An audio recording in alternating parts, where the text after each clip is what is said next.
आशा करता हूं आप सब बहुत अच्छे होंगे। मेरा नाम है सिद्धांत अग्निहोत्री। स्टडी क्लोज पे आपका बहुत बहुत स्वागत है। कल लोकसभा में बवाल हो गया, उधर सोना का प्राइस नीचे जा रहा है, इधर राहुल गांधी ने भैया बड़े गंभीर आरोप लगा दिए, फिर बीजेपी ने भैया बोला कि तुम तो देशद्रोही हो। देखिए, मैं आपको पूरी कहानी बताऊंगा। मैं किताब पढ़ने का शौकीन हूँ, मुझे बहुत अच्छा लगता है, मेरे पास लाइब्रेरी है, किसी दिन मैं ज़रूर टूर कराऊंगा। आप बोले सर आप कहते हैं यार, अभी मैं थोड़ा सा उसको ऑर्गेनाइज कर रहा हूँ, एक बार ऑर्गेनाइज हो जाए तो फिर मैं बिल्कुल। तो इनकी किताब का मैं बहुत बेसब्री से इंतजार कर रहा था। जनरल एम नरावने, ये जनरल 2019 से 2022 तक थे। बहुत ही महान, बहुत ही बेहतरीन इनका कार्यकाल रहा था। हाँ, ये बात सच है कि उस समय चाइना के साथ हमारी भिड़ंत भी हुई थी, लेकिन दोस्तों जनरल एम नरावने की एक बहुत ही शानदार किताब है।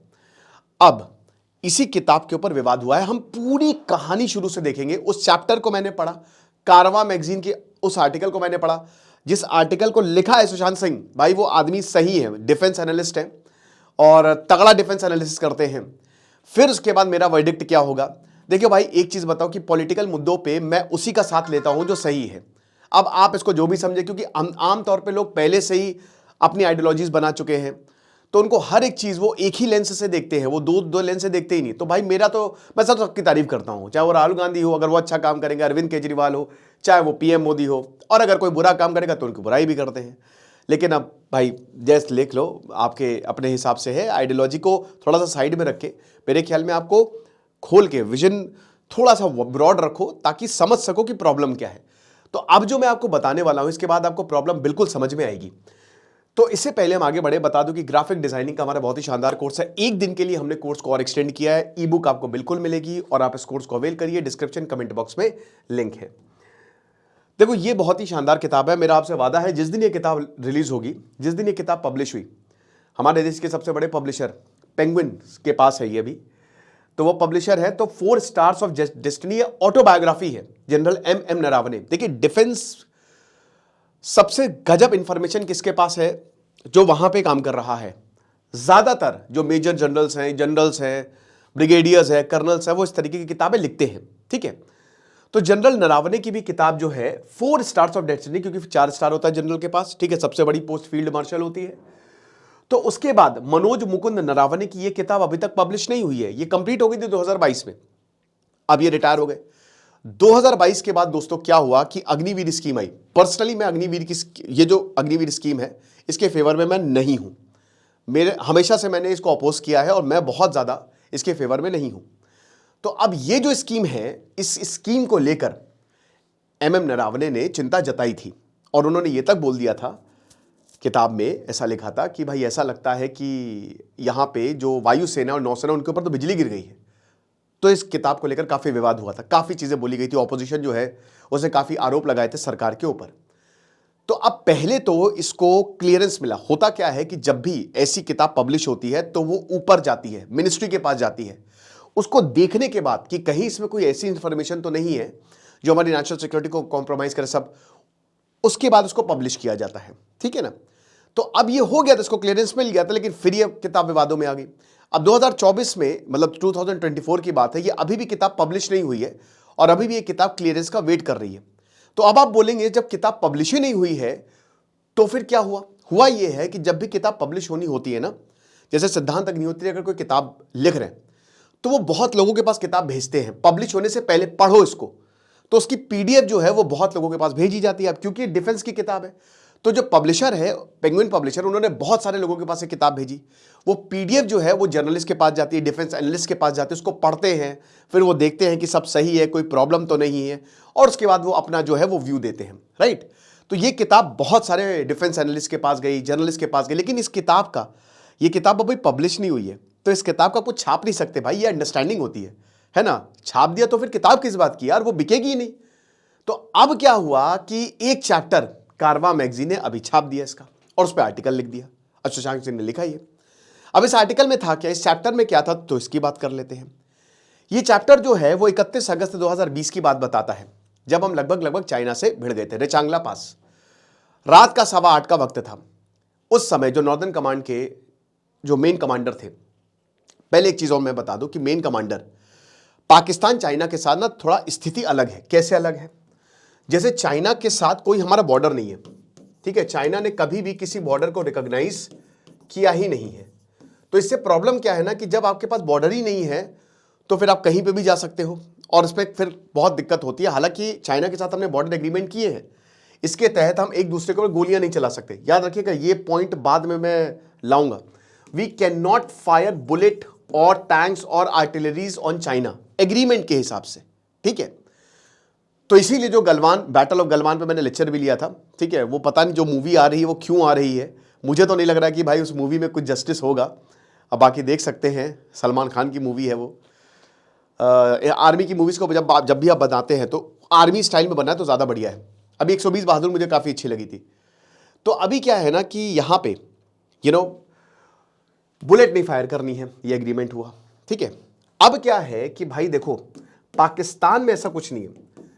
चाइना के साथ जब आप डिसीजन लेंगे तो पॉलिटिकल डिसीजन होता है कि गोली चलाएं ना चलाएं, यानी कि डिफेंस मिनिस्ट्री डिसाइड करेगी, पीएमओ डिसाइड करेगा, तब आर्मी जो है वो एक्शन लेगी। पाकिस्तान में ऐसा नहीं है, पाकिस्तान पे प्रॉपर फेंसिंग है और पाकिस्तान के कोर कमांडर्स ही डिसीजन लेते हैं कि हाँ अब बुलेट चलानी है, क्योंकि पाकिस्तान को आप पता ही है, पाकिस्तान और चाइना में जमीन आसमान का फर्क है, समझ गए आप। तो अब क्या हुआ कि यहां 8:15 बजे जो है वो हमारे मेजर जनरल योगेंद्र जोशी का फोन आता है। किसको? जनरल MM नरावने को। और वो बताते हैं कि सर हमारे 4 टैंक्स, जो चाइना के 4 टैंक्स हैं वो मुझे आते हुए दिख रहे हैं, हमारी सरहद के पास आते जा रहे हैं और ये अपनी आर्मी को डिप्लॉय कर रहे हैं। मैं देख रहा हूं कि इन्फेंट्री भी आ रही है, कुछ टैंक्स जो है वो पास आ रहे हैं, क्या करना है। अब जैसे ही जनरल MM नरावने को ये बात पता चली, उन्होंने तुरंत जो है मिनिस्ट्री ऑफ एक्सटर्नल अफेयर्स को फ़ोन किया, NSA अजीत डोवाल को फ़ोन किया, डिफेंस मिनिस्ट्री को फ़ोन किया, तो जो भी स्टेक होल्डर्स हैं उन सबको फ़ोन किया और बोला कि सर ऐसी ऐसी सिचुएशन है, यानी कि जानकारी दी गई। अब उसके बाद फिर से फ़ोन आता है यहाँ पे 9 बजे के करीब, और यहाँ पे बोला है कि सर अब वो 1 किलोमीटर की दूरी पे है ना, और वो लगातार जो है वो पास आते जा रहे हैं ईस्टर्न लद्दाख में डिप्लॉयमेंट। और देखिए ये रचिंगला है यहाँ पे, ठीक है, रचिंगला पास है, तो यहाँ पे रचिंगला पे वो पास आते जा रहे हैं। बगल में स्प्रांगुर है। देखिए पास, भारत के पास एक स्ट्रैटेजिक लोकेशन है। कैसे? भारत हाइट पे है, चाइना लो है, ठीक है। टैंक्स जो है ना, आप प्लेन्स पे टैंक्स ले जाइए, बट पहाड़ों पे टैंक बहुत मुश्किल है, तभी भारत अब लाइट टैंक्स का यूज कर रहा है, छोटे टैंक्स का। लेकिन भारत ने पहले से ही ट्रूप्स को डिप्लॉय कर रखा था, तो भारत की स्ट्रैटेजिक पोजीशन पे था, ठीक है ना। भारत जो है वहां की पंजाब रेजिमेंट जो है वो मोकापू जो पहाड़ी है वहां पे चढ़ गई थी और स्प्रांगुर पास को देख रही थी। अब चाइना को पता था कि भाई सीधा सीधा हम उनकी नजर में हैं तो हमको मार देंगे वो, तो चाइना फिर दूसरी स्ट्रैटेजी अपना रहा था, लेकिन दोस्तों वो भी स्ट्रैटेजी नाकाम हुई। तो एक तरीके से भारत के पास बढ़िया स्ट्रैटेजिक लेवरेज था। अब क्या होता है कि जैसे ही जनरल MM नरावने को फोन आता है तो पूछते सर आप बताइए, क्योंकि मैंने क्या बताया कि पॉलिटिकल डिसीजन ऊपर से लिया जाएगा। तो बोलते हैं कि सर मेरे लिए क्या आदेश है। अब कर्नल फिर से जो मेजर जनरल हैं उन योगेंद्र जोशी, उनका दोबारा से फोन आता है 9:10 के करीब, और बोलते हैं सर यहाँ पे जो चाइना के जनरल हैं, क्योंकि इससे पहले भारत ने वार्निंग शॉट्स फायर किए थे, ठीक है, वार्निंग शॉट्स सुन के भी चाइना पीछे नहीं हटा, तो टेंशन की बात है। तो अब यह बात फिर से NMM नरावने को बताई गई, वॉर रूम एक्टिवेट हो गया, वॉर रूम एक्टिवेट हो गया। यहां पे अलग अलग पॉसिबिलिटी की बात की जाने लगी, हमारे पास ऑप्शंस क्या क्या है, हम कैसे कैसे जो हैं वो काम कर सकते हैं। इसके बाद यहां पे योगेंद्र जोशी ये बोलते हैं कि मेरी उनके जनरल ह्यू लिंग से बात हुई है, उन्होंने कहा कि देखो घबराने की जरूरत नहीं है, रूटीन प्रोसीजर है, कल सुबह 9:30 बजे एक फ्लैग मीटिंग कर लेते हैं, यानी कि 1 सितंबर को एक फ्लैग मीटिंग कर लेते हैं और मामला सुलझ जाएगा। तो ये बात MM नरावने को बताई गई, लेकिन फिर से 1 घंटे बाद वो ये कहते हैं कि सर 10 बजे के करीब प्रॉब्लम क्या हो रही है कि उन्होंने आश्वासन तो दे दिया, बट अभी भी टैंक्स जो है वो आगे आते जा रहे हैं, अब बताइए क्या करें। यानी कि वो टैंक्स रुक नहीं रहे और आधा किलोमीटर अब खाली दूर है, और क्योंकि मैंने बताया कि बॉर्डर यहां पे डिफाइंड नहीं है तो वो आगे बढ़ते जाओ, और चाइना की यही सलामी स्लाइसिंग की स्ट्रेटजी रही है कि आगे बढ़ते जाओ, जहां तक चले जाओ, फिर वहीं पे तंबू गाड़ के जो है वो बैठ जाओ। तो फिर यहां पे 10:10 पे, ठीक है, यहां पे MM नरावने जो है वो बोलते हैं कि सर क्या डिसीजन है। राजनाथ सिंह बोलते हैं, मतलब इससे पहले उन्होंने बोल दिया होता है कि मैं ऊपर कॉल करता हूं और आपको बताता हूं। फिर उसके बाद राजनाथ सिंह ये बताते हैं MM नरावने को कि इस लाइन पे रहिए, PM मोदी आपसे बात करेंगे।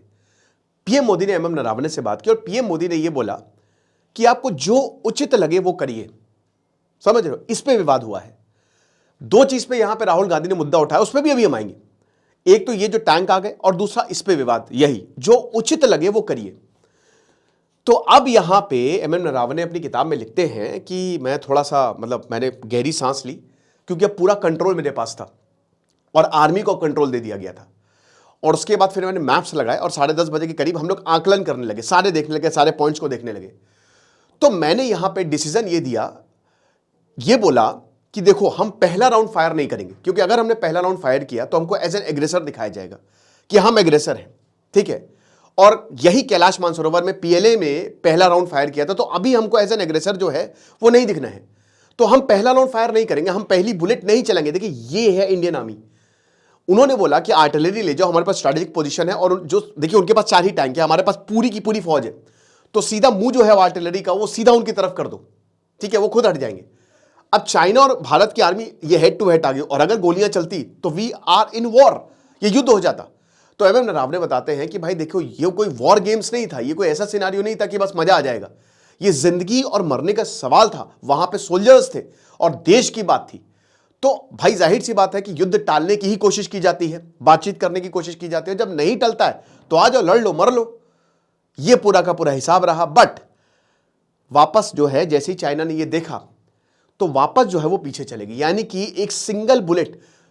इस चैप्टर ने यही बताया गया है कि हमने कुछ भी नहीं किया, हमने एक सिंगल बुलेट फायर नहीं की, लेकिन हमने अपनी ताकत की बल से चाइना को पीछे भेज दिया। चाइना डर गई एक्चुअली और वो पीछे हट गई, समझ रहे हो। तो ये बातचीत पूरी चैप्टर में हुई है। अब कंट्रोवर्सी क्या है? कंट्रोवर्सी ये है कि कल राहुल गांधी ने यही कारवा मैगजीन में ये जो छपा था उसको लोकसभा में बोल दिया।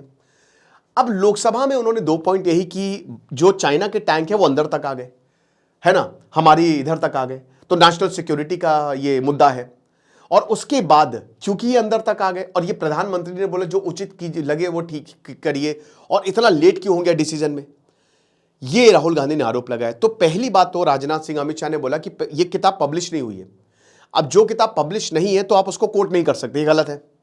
दूसरा पॉइंट उन्होंने ये बोला कि भाई मतलब राहुल गांधी ने कहा कि देखो ये मैगजीन की बात है, तो उन्होंने बोला कि अरे कल तो कोई भी मैगजीन तो उल्टा सीधा छापती ही रहती है, तो इसका मतलब ये थोड़ी ना आप कुछ भी बोल दोगे।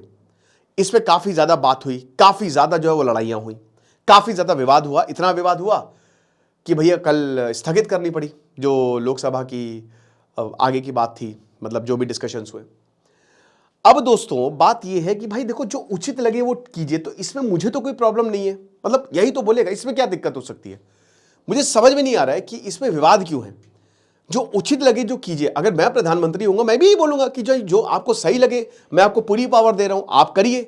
थोड़ा टाइम लगता है यार, हर कोई, देखिए ये कोई कहते ना गुड्डे गुड़ियों का खेल नहीं है, ये वॉर है, और वॉर के रेपरकशंस होते हैं, उसके कंसिक्वेंसेज होते हैं, ठीक है। बहुत सारी चीजें जो हैं वो एक दूसरे से जुड़े हैं, तो वॉर को अवॉइड ही किया जाता है। तो हम कभी भी एग्रेसर नहीं एज तो भाई 1.5 घंटे में डिसीजन हो गया, और यहां पे यही बोला गया उचित करिए। फिर जहां तक टैंक्स की बात है, टैंक्स आगे आते जा रहे हैं। भाई देखिए टैंक्स आगे आते जा रहे हैं क्योंकि बाउंड्री डिफाइंड नहीं है भारत की, ये एक बड़ी प्रॉब्लम है, और चाइना और इंडिया इसको लेकर एक्टिवली काम कर रहे हैं, ठीक है।